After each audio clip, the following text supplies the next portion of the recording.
मैदार देवपल्ली के पास हमारे खादर भाई, यहाँ से हम पैदल चलेंगे आरामगढ़ तक। और ये रैली ये बताना है हमारे लिए, क्योंकि गैर ज़रूरी ये जो बिल वक्फ उनको ताल्लुक़ाती नहीं है। वक्फ लैंड हमारी मजहबी हमारे बड़े लोग वक्फ करी से है जो हमारी कौम के लिए काम आए, मगर इनको इंटरफुल गैर ज़रूरी हो रहे नो, क्योंकि हमारे भाया हिंदू भाई, ये हमारा हिंदुस्तान ऐसा है, हिंदू मुसलमान सिख ईसाई जितने भी मज़हब वाले हैं, हम एक दूसरों के भाइयों के इस तरीके से हम चलते। मगर यहाँ पे हिंदुओं के लिए लोग कुछ कर रहे नहीं, कोई उनका मैनिफेस्टो नहीं रहता। सिर्फ एक ही है, हमारा मुसलमानों के बारे में निकालो कुछ ना कुछ रास्ते निकाल के हमारे कामों को बिगाड़ के, हमारे कामों को बिगड़ा के हिंदू भाइयों को अलग रुख पे लेके चले आ रहे हैं। तो अलावा बिल ये है कि इन लोगों बेवजह हिंदुस्तान की आवाम को गैर ज़रूरी ये तकलीफ़ दे रहे, क्योंकि कोई डेवलपमेंट के लिए बात नहीं करते और कोई हकीकत मानूज नहीं इसके बारे में। औकाफ की लैंड क्या है उसके बारे में डिबेट करके इन लोग आके बैठ के वक्फ बोर्ड को दायरे में, कलेक्टर के दायरे में दे दो बोल के। भाई वक्फ लैंड हमारी बाप दादाओं से है, 1400 साल से हमारी वक्फ लैंड हमारी है, वो उसमें आप अमल दखल करके आप लोगों को गैर ज़रूरी तकलीफ़ दे रहे। अलावा मैं ये बोलना चाह रहा हूँ, नरेंद्र मोदी साहब, अमित शाह साहब, ये चीज़ें आप वापस लीजिए और हिंदुस्तान में हर जगह हम वक्फ के लिए प्रोटेस्ट करेंगे। हम हर जगह से हर टाइम हम इस तरीके से हम लड़ेंगे, कानूनी दायरे में रह के हर जगह से हम लड़ेंगे इंशाअल्लाह ताला भाई। अल्लाह हाफिज़। सबसे पहले जनाब अब्दुल खादर साहब को मुबारकबाद देता हूं, जो आज उन्होंने अपने अज़म के साथ एक रैली का एहतमाम किया मुग़ल कॉलोनी SS होटल के पास से, एक शानदार पैमाने पर जिसमें कसीर तादाद आवाम की शरीक है।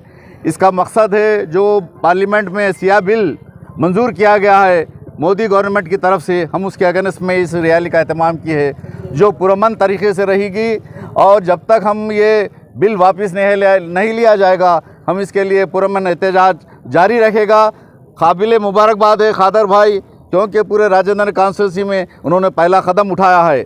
यहाँ पर से बहुत से लीडर्स और हैं, लेकिन उनके जो हम कदम उठाए उसकी तारीफ़ करते हैं, सताइश करते हैं, क्योंकि इस चीज़ के हम हर जो भी अच्छा काम करता है, मैं ऊपरपल्ली से इसलिए आया कि इनको मुबारकबाद देने के लिए कि एक अच्छा काम शुरू किए हैं। अल्लाह ताला उनके अज़्म को कामयाब करे, क्योंकि हम जो चाह रहे हैं पुरअमन एहतजाज हो, घरों से हो, सीए पट्टियाँ बांध कर जुमा के दिन भी एहतजाज करें। जहाँ मौका मिला, जहाँ आवाम की कसीर तादाद होगी, वहाँ पर अपना एहतजाज दर्ज कराइए। ये हमारा दर्ज, जैसा किसानों का एहतजाज वापस लेना पड़ा दिल्ली में, हम भी चाहते हैं कि ये बिल वापस ले, क्योंकि इससे बहुत से नुकसानात हैं, क्योंकि हमारी आज़ादी छीन ली जाएगी और हमारे को दफनाने के लिए भी जगह नहीं मिली जाएगी, क्योंकि आज हमारे रस्मों रिवाज ख़त्म हो जाएगा, हमारी तहज़ीब व तमद्दुन ख़त्म हो जाएगी। क्यों भाइयों, अपने घरों से निकलिए, आइए आगे, रोडों पे आके कुछ तमाशा या लड़ाई झगड़ा खून खराबा नहीं, पुरअमन एहतजाज दर्ज कराइए।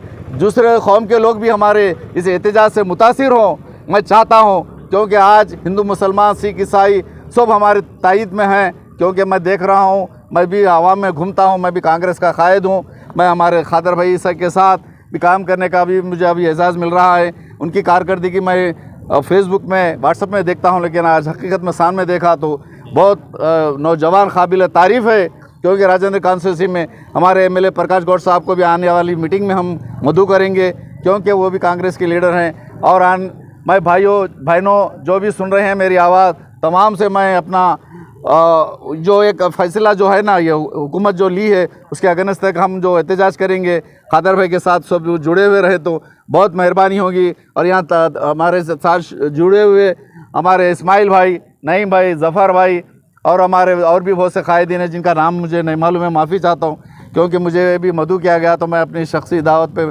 हमारे खादर भाई की तशरीफ़ लाया। यहाँ जो मुझे मौका दिए तमाम का शुक्रिया अदा करता हूँ। जय हिंद, जय तेलंगाना। वापस लो, वापस लो, वापस लो, वापस लो, वापस लो, बस बिल वापस लो। तेरी तानाशाही नहीं चलेगी, नहीं चलेगी। तेरी